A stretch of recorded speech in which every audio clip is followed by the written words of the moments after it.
7. apríl. Þegar þú víkkar vitund þína og stillir þig inn á nýjar hugsanir, nýjar hugmyndir og nýjar leiðir til að lifa, ertu opinn og móttækilegur fyrir hinu nýja umhverfisstig. Vertu reiðubúinn að sjá langt yfir það sem er næst þér og inn á æðri víddir, æðri svið og opna inn á leiðir andans. Þú getur skilið og skynjað margt með innsæi sem hugurinn veitir viðnám.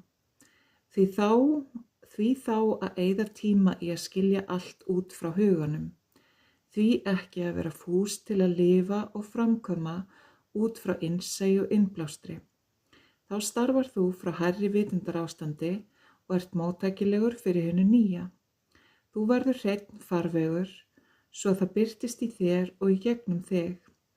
Lyftu því vitund þinni frá neikvæðu yfir jákvætt, frá hinu eyðileggjandi til hins uppbyggilega, frá myrkri til ljóss, frá hinu gamla í það nýja og sjáðu hvað gerist.